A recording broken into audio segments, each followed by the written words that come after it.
저는 그동안에 1년 반 동안에 여러 가지 그 애국 운동에 참여하시는 많은 분들을 만나면서 미주를 맵받고 돌았습니다.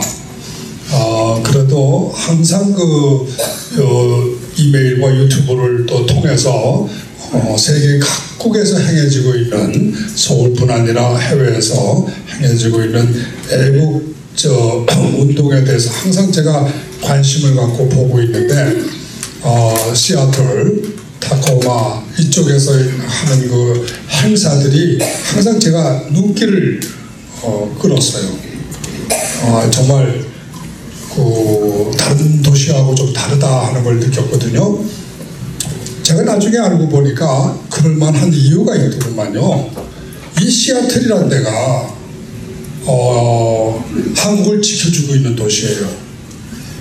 미군이 또 한국에서 이렇게 한국을 지키고 있는데 사실은 시애틀에서 전부 지원을 하고 있다고 합니다. 그러니까 바로 이 시애틀이 한국을 지켜주고 있는 한국의 수호 도시예요. 여기에 계신 분들이 왜 그렇게 애국적인가 하고 가만 생각하니까 너무나 당연하더라고요. 한국은 시애틀을 떠날 수 없고 시애틀은 또 한국을 잊을 수 없구나.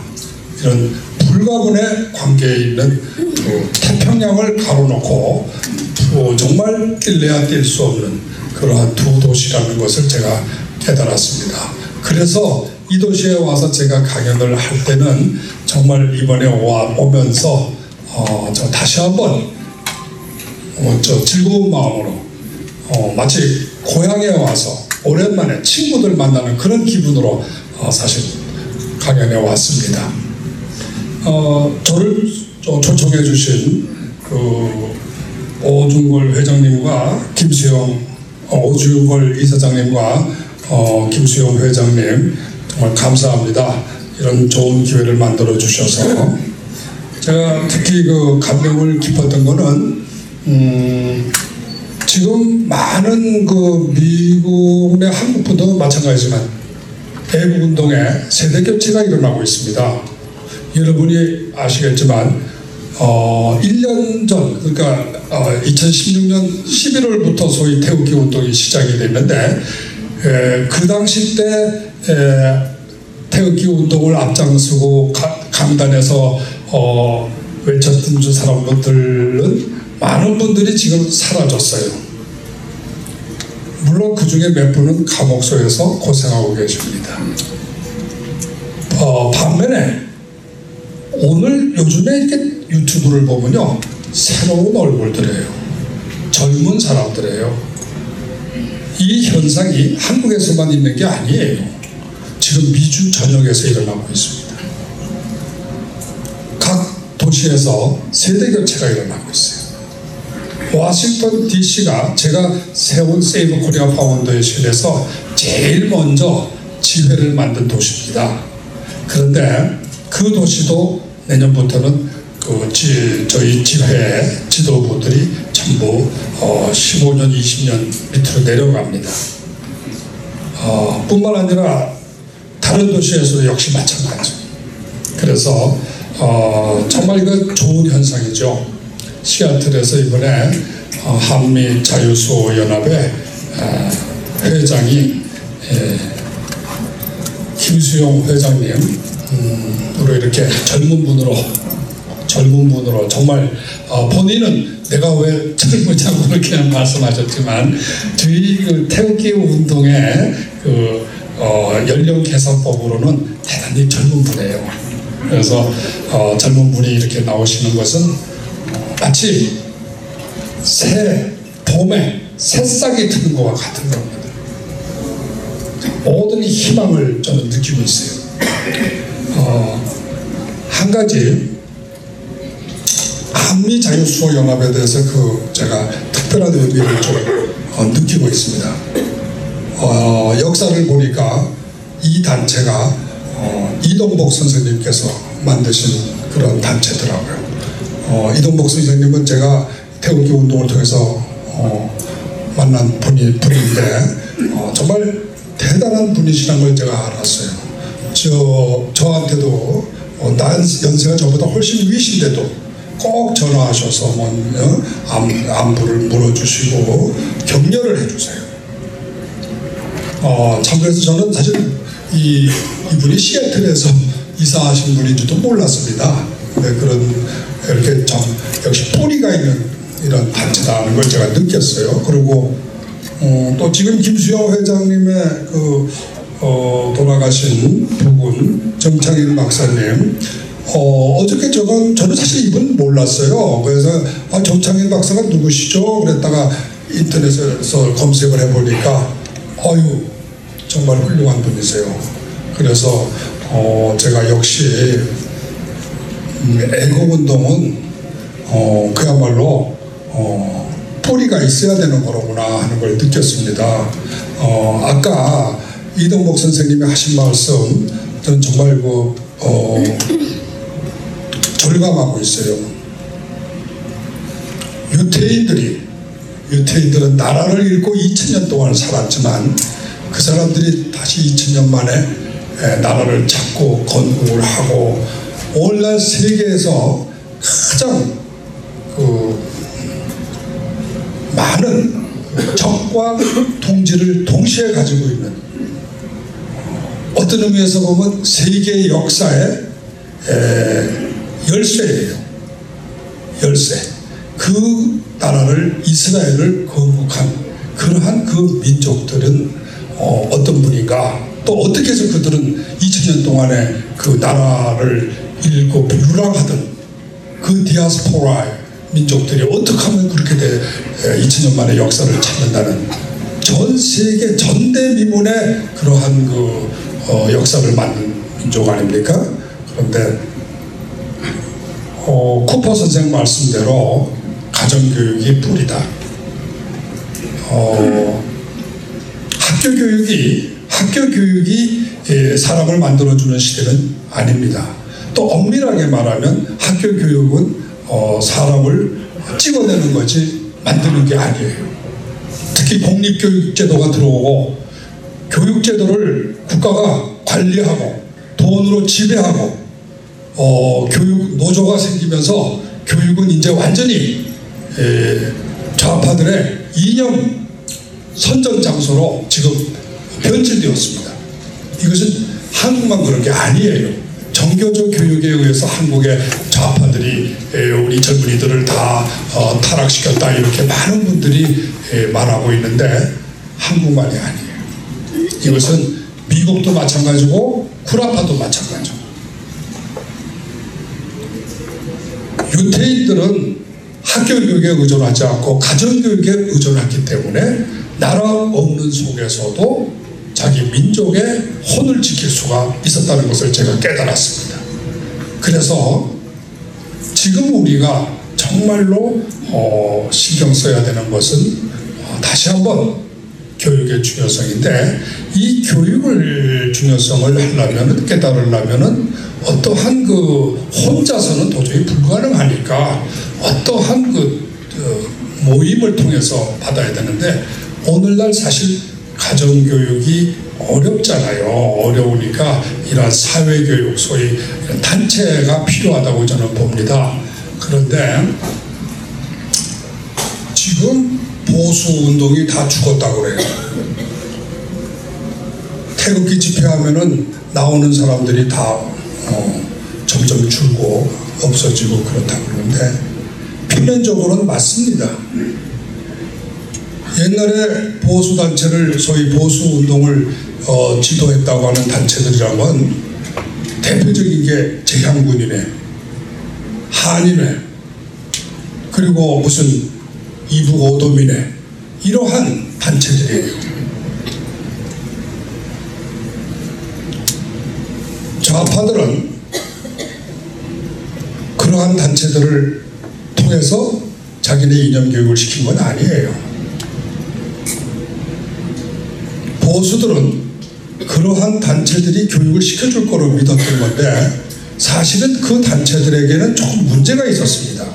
그것은 관에 의존하는 단체였어요.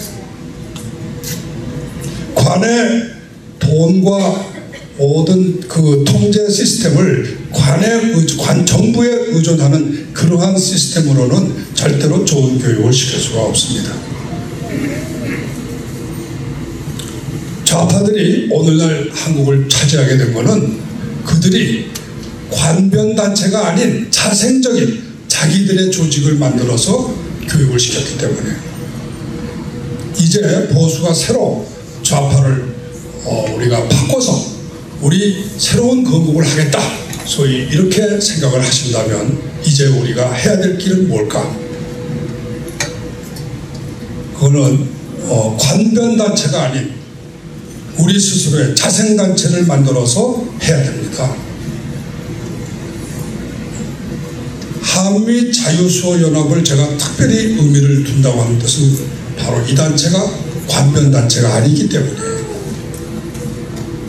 여러분 보세요. 2년 전, 3년 전, 5년 전을 거슬러 한번 생각해 보세요. 그동안에 수많은 애국 보수단체들이 그렇게 많이 있었는데 왜 탄핵 이후에, 특히 작년 5월 문재인 정권 수립 이후에 그 단체들이 다 침묵을 지키는 겁니까? 평통, 재향군인회, 여러분들이 단체를 한번 생각해 보세요. 항상 애국에 앞장섰던 그 단체들이 어느 날 갑자기 다 사라져 버렸어요. 남은 것은 아무런 단체에 소속되지 않은 그야말로 힘없는 일반 시민들, 조직되지 않은 나이든 그러한 애국자들만 지금 개별적으로 집회에 나오고 있습니다. 단체가 없어졌어요. 단체가. 왜 그래요? 그거는 지금까지 우리 보수를 운동을 자생적으로 하지 않고 관변단체에 의존했기 때문입니다. 새로운 보수가 일어난다고 제가 확신하고 있는 것은 관변단체들이 싹 없어지고 나면은 그러면 그 빈 공간을 새 풀이 뚫고 자라납니다. 그것이 바로 새로운 자생적인 보수단체예요. 그렇기 때문에 지금 보수운동은 지금부터 관변단체들이 모조리 다 없어져야 됩니다. 그 단체들이 다 정체가 드러나야 돼요. 그 단체들은 보수를 지도할 수 있는 지도자 그룹이 아니라는 것이 모든 국민들에게 밝혀져야 됩니다. 정당도 마찬가지예요. 어떤 분들이 저보고 그래요.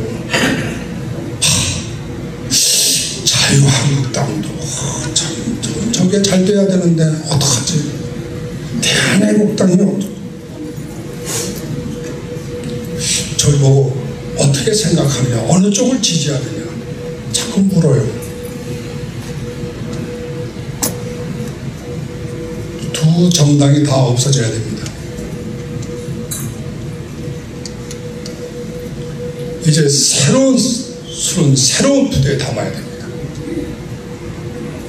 보수가 그동안에 잘못됐던 것은 진보가 잘나서 자기네들이 혁명에 성공한 게 아니에요. 보수가 못났기 때문입니다. 새로운 보수가 일어나서 나라를 바꿔야 됩니다. 그런 뜻에서 저는 관변단체가 초청하는 어떠한 집회에도 저는 참석하지 않습니다. 또 소위 언론이라고 하는 것도 저는 그러한 관에 의존하고 있는 그러한 그 이스타블리시드 된 언론에는 절대 인터뷰하지 않습니다. 우리는 무에서 새로 시작해야 돼요. 무에서 새로 시작해야 됩니다. 우리 스스로 조그마한 것부터 만들어 나갑시다. 결국 그것이 빈 공간을, 대한민국의 빈 터전을 다 없고 무성하게 자라나서 새로운 대한민국을 만들 것이라고 저는 굳게 믿습니다. 아까 우리 사회자분께서 저를 보고 다른 분들에게 시간을 많이 제한하시는 걸 봤어요. 예, 그래서 저도 시간을 많이 말하지는 않겠습니다. 제가 한 10분만 더 이야기를 다 드리고, 사실은 이제 떠들고 강연하고 하는 시절은 지나갔습니다. 이제 우리에게 필요한 거는 행동하는 거예요. 아까 어떤 분이 저에게 물었어요. 김 변호사님은 요즘에 잘 유튜브에도 잘 안 나오시고 잘 쓰시지도 않네요. 그랬어요. 박근혜 대통령 얼마 전에 25년 항소심에서 저 1심에 24년에다가 1년을 더 얹어서 25년형 선고받았죠. 사실은 그것만이 아니에요. 그것 말고 지금 다른 또 국정원 특활비 사건이라고 해서 1심에서 8년 선고받은 게 있습니다.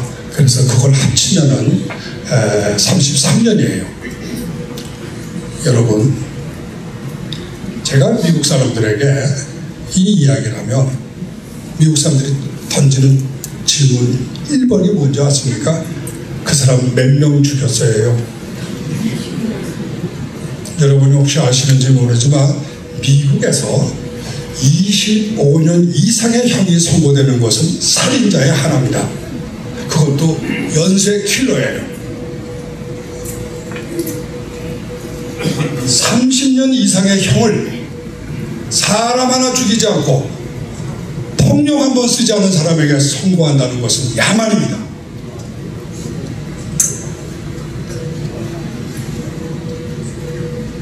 정치적인 보복이에요.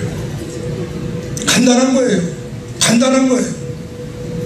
더 이상 복잡한 설명이 필요 없어요. 두 번째, 박근혜 대통령이 그렇게 높은 형을 받은 것은 뇌물죄, 특히 1억 원 이상의 뇌물죄 때문에 그렇습니다. 다른 직권남용이라든가 강요죄, 이거는요 형들이 5년 이하예요. 5년 이하라고 하는 것은 한국에서는 그렇게 무거운 범죄로는 안 들어갑니다. 한국에서 소위 그 합의사건이라는 게 있어요. 형사사건에서 합의사건, 그러니까 그거는 판사가 3명이 돼야 재판할 수 있는 합의사건이 있는데, 그 합의사건이 되려면요 징역이 1년 이상, 필수적으로 1년 이상을 선고하게 되는 그 사건에만 합의사건이 적용됩니다. 나머지 사건은 단독사건이에요. 5년 이하의 징역은 1년 이상이 아니기 때문에 의미가 달라요. 이 5년 이하와 1년 이상은 어느 것이 더 높은 거냐 하면 1년 이상이 더 높은 겁니다. 법적으로는. 그래서 compulsory punishment이기 때문에 그게 더 높은 거로 한국 법률상 그렇게 돼 있어요. 그래서 1년 이상 돼야만 합의범죄가 됩니다. 그 중에서도 제일 무거운 범죄가 징역 15년 이상이에요. 징역 15년 이상은 한국에서는 가장 무거운 범죄에 적용됩니다.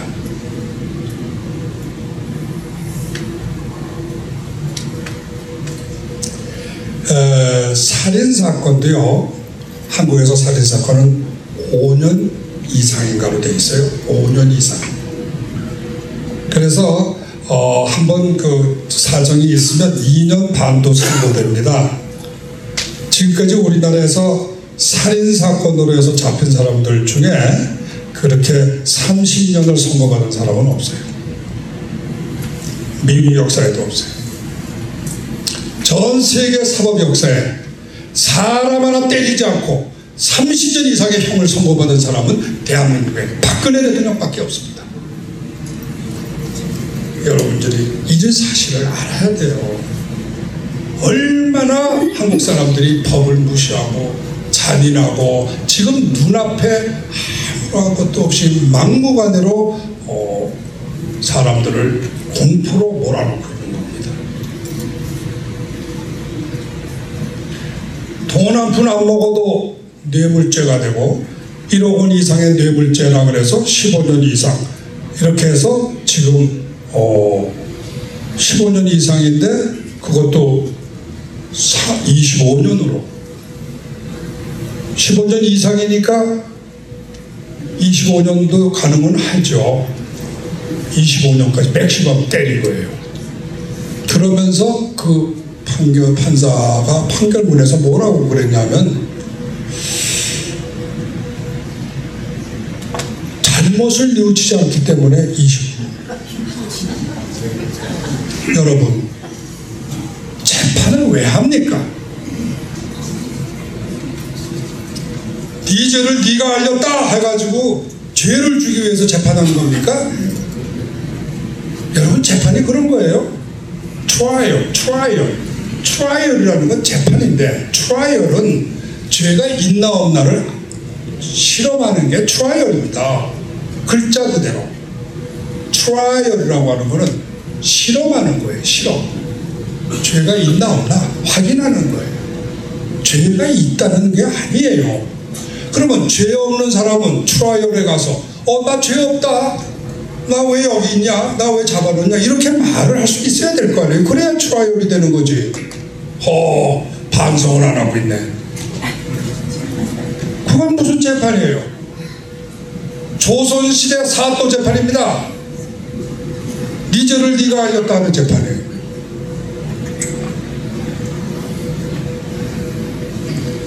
대한민국에서 지금 대한민국이 세계 양안국가 아닙니다. 조선국가 아니에요. 지금 대한민국은 소득으로 소위 경제 규모면으로 보면 세계 15위에 해당한다고 합니다. 인구가 5천만이고 소득이 3만 불이기 때문에 총 GDP가 1조 5천억 불이에요. 그런 나라에서 네 죄를 네가 알렸다, 왜 반성하지 않느냐, 엄벌을 쳐야 되겠다, 이건 재판하지 않겠다는 겁니다. 그러면 그 판사들이 무지랭입니까? 무식한 사람들이에요?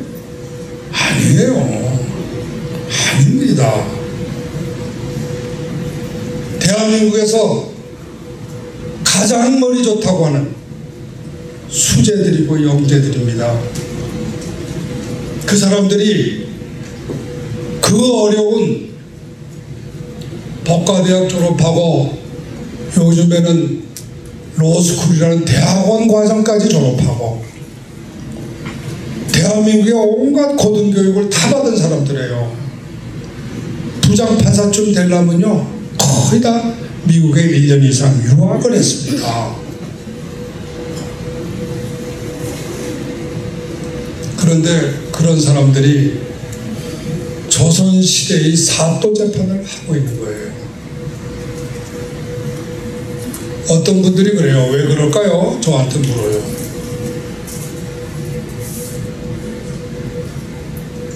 분명히 그분들이 무식한 거 아니에요.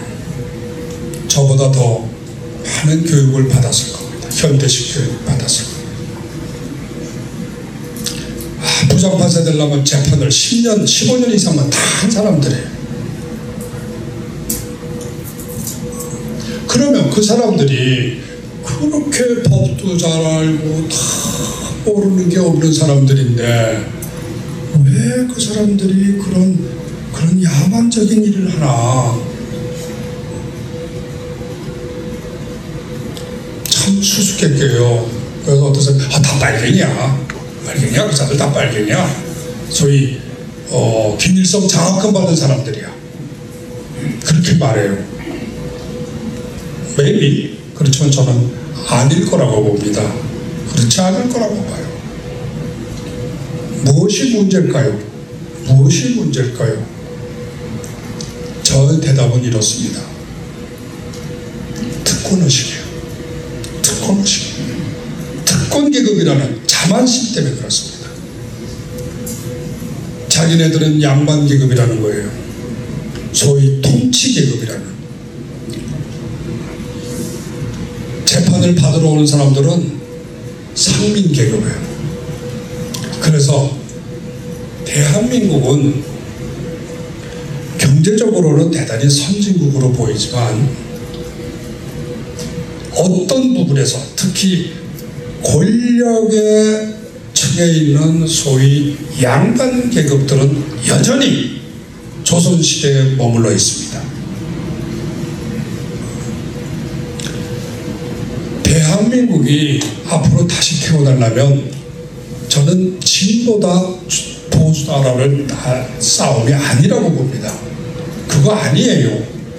이거는 특권 계급을 타파하는 데서부터 일어나야 됩니다.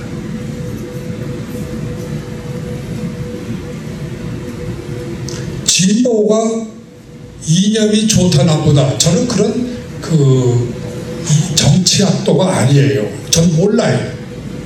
진보 좋을 수도 있고 보수 좋을 수도 있고 저는 어느 쪽이 좋다 나쁘다 몰라요. 또 좌우도 저는 몰라요. 다만 저는 한 가지 확실한 건 알아요. 민주국가는 절대로 특권을 용납하지 않습니다. 5.18이라는 어떠한 정치적인 행사에 참여했다고 해서 대대손손이 잘 먹고 잘 사는 그러한 그것은 신분의 창설입니다. 그것은 노력 안 하고 다른 사람의 피고혈을 빨아서 대대손손이 잘 먹겠다는 양반의식이에요. 특권의식이에요. 조선의식이에요.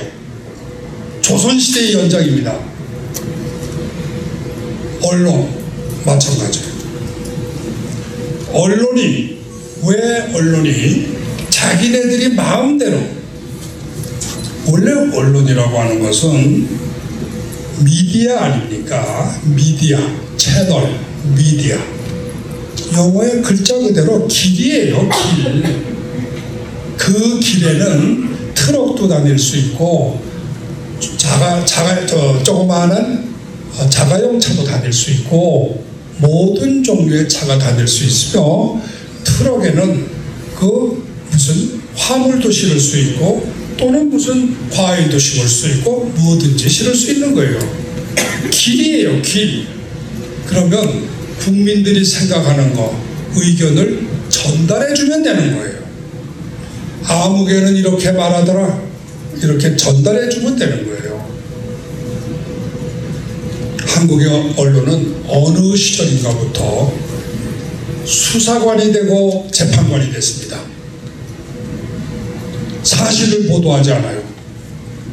최순실을 보도할 때 이 사람은 나이가 몇 살이고 본명은 최서원이고 원래 이 사람은 어느 대학을 나왔고 어떻게 됐고 이렇게 팩트를 보도해 주는 게 아니에요. 어느 순간에서부터인가 이 사람들은 사람을 자기네들의 의견으로 페인트를 해서 바꿔서 올려요. 저가 헌재에서 다 여러분들이 다 보셨죠? 제가 1시간 반씩 2번 강연이 아니라 죄송합니다. 강연이 아니라 변론을 했습니다. 판사분들이 왜 자기네들을 보고 이야기하지 않느냐고 그래요. 저는 판사도 법의 한 도구라고 생각합니다. 재판은 엄밀한 의미에서 판사도 국민의 대리인이에요. 심부름꾼이에요. 최종적인 판결은 저는 국민이 내리는 것이 맞다고 봅니다. 특히 탄핵 재판처럼 대통령을 다루는 그러한 사건들은요, 선거를 대신하는 것이기 때문에 국민의 직접 투표로 뽑은 대통령에 대한 파면 결정은 국민의 투표 행위를 대신한 것이기 때문에 국민의 의사가 존중돼야 됩니다. 그래서 저는 국민에게 대해서 변론했습니다. 뭐가 잘못됐습니까? 왜 판사를 자기네들을 보고 이야기하지 않느냐고 저한테 경고를 내려요.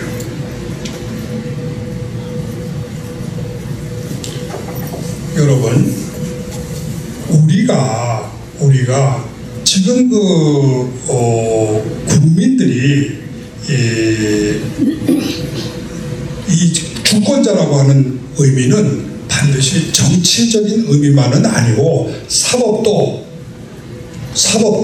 국민들이 최종적으로는 결정할 수 있어야 됩니다.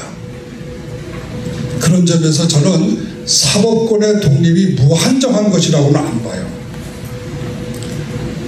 판사들이 법에 어긋나는, 헌법에 어긋나는 그러한 재판을 하면은 국민들이 저항을 해서 그 판사를 쫓아낼 수 있습니다. 그 권리가 당연히 국민한테 있는 거예요. 대통령은 쫓아낼 수 있고 판사는 쫓아낼 수 없다? 말이 안 되는 거예요. 대통령은 한 사람이지만 판사는 수천 명입니다. 국민 앞에는 다 무릎 꿇고 국민들 앞에 엎드릴 줄 알아야 민주국가가 됩니다. 언론은 예외야. 국민 위에 있어. 판사는 예외야. 검사는 예외야. 노조는 예외야. 5.18 유공자들은 예외야. 세월호 피해자들은 예외야. 안 되는 거예요. 제가 싸운 것은 좌파라서 싸우는 게 아니라 특권을 주장하기 때문에 싸우는 겁니다. 그리고 앞으로 대한민국이 다시 태어날 때 우리는 목표가 주장할 때 진보 니들 나빠, 좌파 니들 나빠, 저는 그거보다는 우리 국민 모두는 다 똑같은 이웃이고 이웃 형제다. 특권을 누리려고 하지 마라. 특권을 절대로 주장하지 마라. 애국을 했으면 그것으로 끝나야 된다. 저희 큰아버님이, 저희 개인적인 말씀드려서 죄송하지만 일제시대 때 애국운동을 하셨어요. 감옥에도 갔다 오셨고, 또 만해 한의사 선생하고 같이 절을 다니면서 소위 불경을 통한 독립운동을 하신 분입니다. 근데 그분이 돌아가시면서 가족들에게 뭐라고 말하셨냐면요, 그때 법이 생겼어요. 독립유공자들에 대해서 약간의 적은 돈이지만 보훈이라는 차원에서 보상해주는 그런 제도가 나왔는데 신청하지 말라고 그랬어요. 절대로 신청하지 말라고. 애국은 국민의 의무이지 절대로 그것으로 너희가 혜택을 보면 안 된다고 그랬어요. 저는 그것이 너무나 당연하다고 봅니다. 어떻게 애국이 국민들의 의무지 어떻게 그게 특권이 됩니까? 민주운동이 어떻게 특권이 되며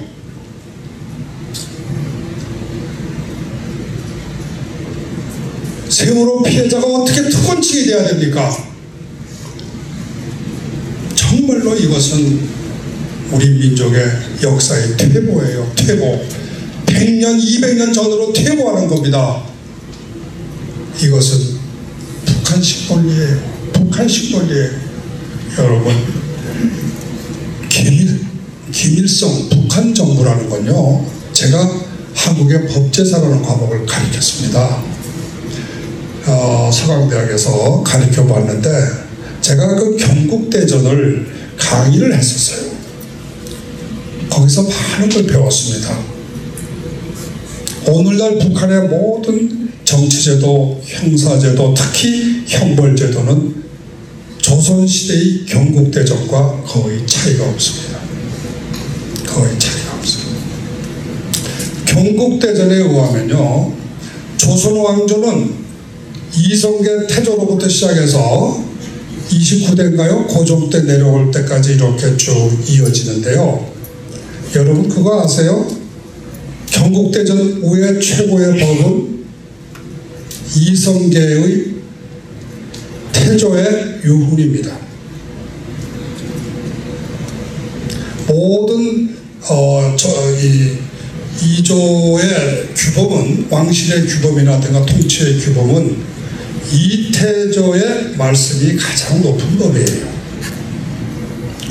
이북은 김일성의 교시가 지금도 모든 법의 최상봉에 있습니다.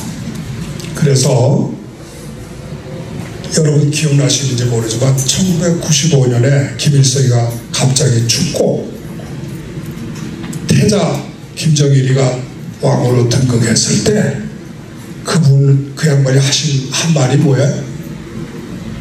벼슬이 주석도 아니고 아무것도 아니었어요. 국방위원장이었어요. 그런데 뭐라고 그러냐면 유훈통치라고 했습니다. 유훈통치. 자기가 통치하는 게 아니라 김일성이 통치한다고 그랬어요. 지금 김정은이가요, 여러분 나이가 지금 30몇 살, 아마 35인가 뭔가 되는 거로 기억이 되는데, 그 사람의 통치의 정당성은 어디서 오는 겁니까? 김일성한테서 오는 겁니다. 그렇기 때문에 머리를 김일성 스타일로 하는 거예요. 웃을 때도 김일성식으로 웃어요. 악수도 김일성처럼.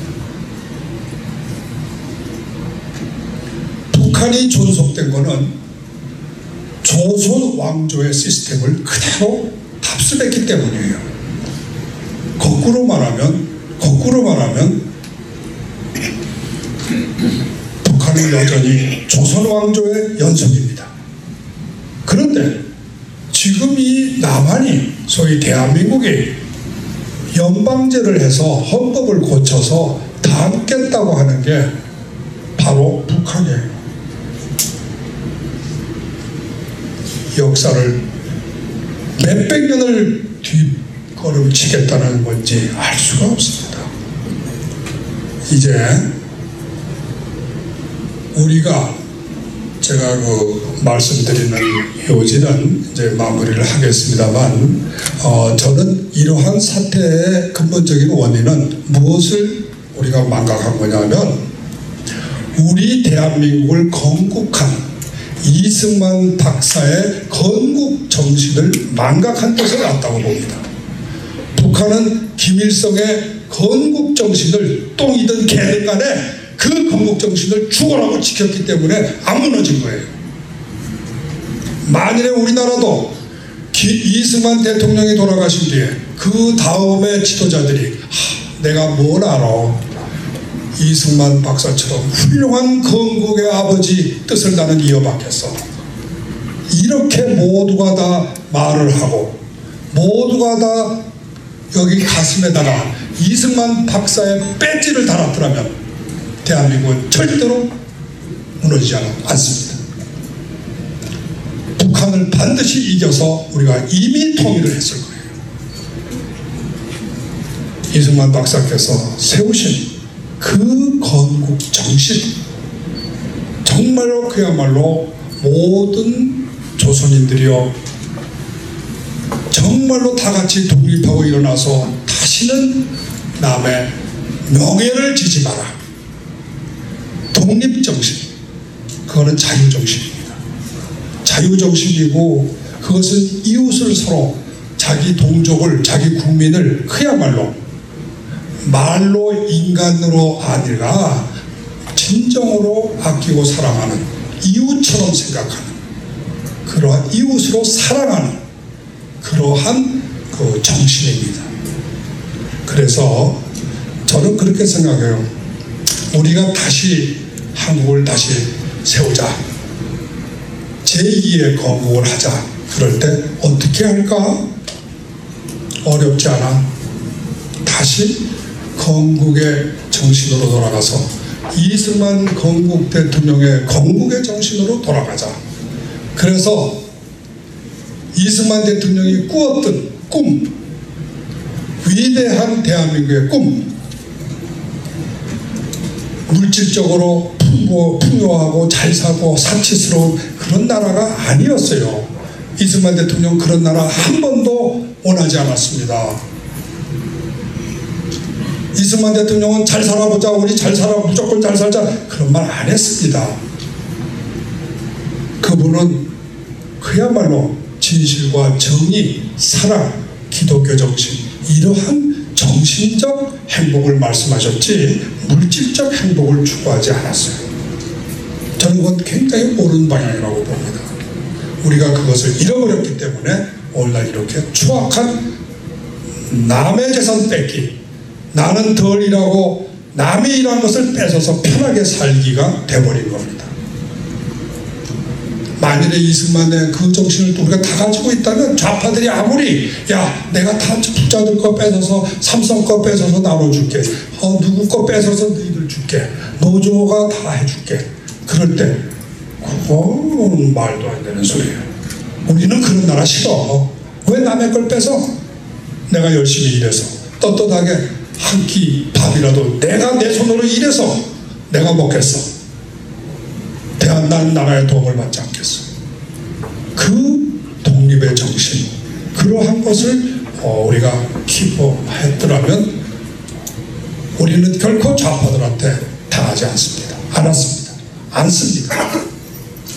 또 이승만 박사께서 건국에 가지고 있던 꿈은 정신적인 행복, 사랑, 작지만 서로 아끼는 마음, 사랑, 동시에 우리가 아시아적 세계에서 벗어나서 서구적 근대국가, 소위 크리스천리티로 정신을 배우자는, 근대 문명을 배우자는 소위 근대화 정신이에요. 이승만 박사께서 평생에 부르짖은 것은 미국 사람들에게 이렇게 말씀하셨어요.